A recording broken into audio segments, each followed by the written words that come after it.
The Justice League, a group of unique individuals with abilities that defy the limitations of our world.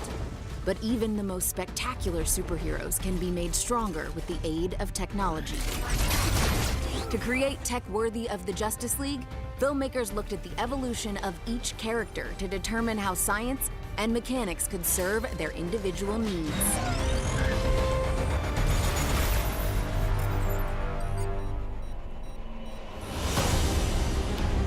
As the only member of the League without superhuman abilities, Bruce Wayne's transition to Batman is only possible through human innovation. What are your superpowers again? I'm rich. And that includes his collection of customized vehicles. Case in point, the Flying Fox, a vertical takeoff troop carrier immense enough to house the Batmobile within. This is the opening we just walked in through. The set starts in the cargo bay, goes all the way to the cockpit. We've built the entire interior of the craft. So you see the Batmobile here, and those are to scale. So imagine a section of the craft here, the Batmobile is sitting somewhere inside. For its noteworthy design, production designer Patrick Tatopoulos combined the aesthetics of the Batmobile with various military aircraft, ranging from Boeing C-17s to the European Airbus. And drawing influences from World War II fighter jets, Patrick pushed the cockpit back from the long nose to create a formidable vessel worthy of the Caped Crusader.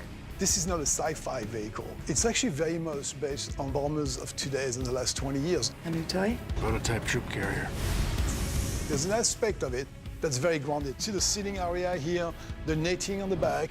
All those seats are designed to be lowered and they can sit. Scaling 3 stories high, the Flying Fox contains an array of technology, weaponry, and surveillance equipment. Anything a vigilante hero could ever need. I wanted to give him one new toy, which was real Batman, and came up with the idea of some drones. Just the idea that he would launch these drones out as little surveillance pieces or even armed to the teeth weapon pieces to go and do something. The Flying Fox is Batman's answer for taking to the skies, but Bruce Wayne is also prepared for battles that stay a little more grounded. Alfred, I need the Nightcrawler. Thought you'd never ask. With 2 modes of transport, the Nightcrawler can shift from tank to all-terrain climber with the flick of a switch. As we developed it and the language of Batman was in there, it sort of came together and became a vehicle that was believable. The whole top of the craft is built, but the actual legs and all the locomotion will be done in CG. Have a small motion base underneath the Nightcrawler. Action! Whatever I do here moves the hydraulic cylinders to where they need to be. Jesus. He is tall. To incorporate reality and functionality to the motion of the vehicle, visual effects based the articulation of the arms on real-world robotics and its heavy-duty look on forklifts and drilling machinery. When it goes into crawling mode, on each side of the tread, it has these spikes. And so when it plants the foot against the wall, right on contact, the spikes on either side go into the wall. And then the tips of the spikes kind of expand out a little bit to anchor it. So it drives each foot into the wall as it climbs up. It leaves a gigantic mess. Bruce Wayne needs tech to survive on the dangerous streets of Gotham, but he isn't the only member of the Justice League to embrace the advantages technology offers.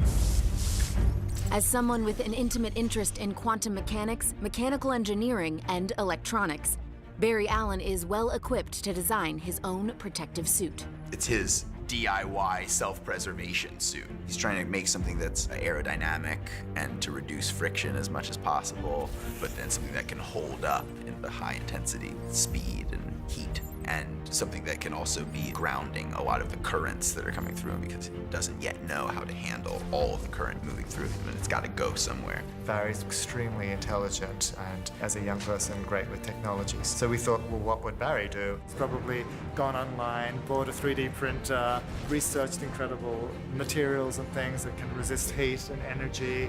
Who knows, he's so fast he might have stolen into NASA and grabbed some special materials that they're developing. Adopting the idea of a prototype, costume designer Michael Wilkinson and his team employed their own innovation to craft the costume.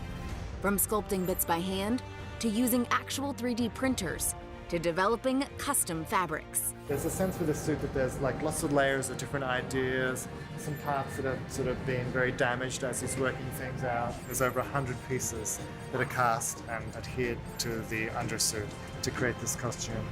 And then on top of that, you have this complex system of wires that crisscross across the body, and they're all put on by hand, art finished, and create this incredible sort of matrix across the surface of the costume. Is this a bad time to bring up my blood sugar? Very hungry. Technology may aid various members of the Justice League, but for Cyborg, it's a source of great conflict. I don't know how you got these gifts. Gifts? No one else can do what you do. Unable to separate himself from the alien tech that keeps him alive, Cyborg is in constant contact with anything and everything electronic. The technology that he uses in this film is apocalyptic tech, because the mother box is actually what created him, what gave him his cybernetics. You were born of her. It's nothing that this world has ever seen. So he can fly. It imbues him with super strength. He can interface with anything technological. He has worlds of information at his disposal, not just from our galaxy, from other galaxies and universes, which is pretty cool. To create a hybrid of man and machine, filmmakers collaborated to create a superhero that felt otherworldly, but also echoed the look from the comics. There's an apocalyptic core in the center that helps power the suit. You'll see the facial structure is more of the traditional cyborg with a data stream eye in the center. This is amazing. The mother boxes are living machines. So the design for the cybernetic suit is almost twisted to sort of resemble the mother box. You'll see a lot of moving pieces, just constant, just in motion. Most of our design considerations that went into it were about the surface properties, the kind of galvanized metal look to some of his armor plates, like you see on sort of industrial metal plates. And we wanted to use this but introduce a kind of alien or exotic flavor to it. So we looked at images of crystallography and iridescence you see in bismuth ore, and add this to the surface qualities that we assigned to his body parts. Booyah. For the Justice League, technology is another tool used to defy the forces that threaten humanity. But in our world, a world without superheroes, technology can bridge the gap between the mundane and the extraordinary, allowing filmmakers to conjure things on screen that once only existed in our imaginations. Whether it's vehicles capable of climbing walls or mechanical beings capable of almost anything, only by embracing the limitless potential of technology may these things one day transition from fantasy into reality.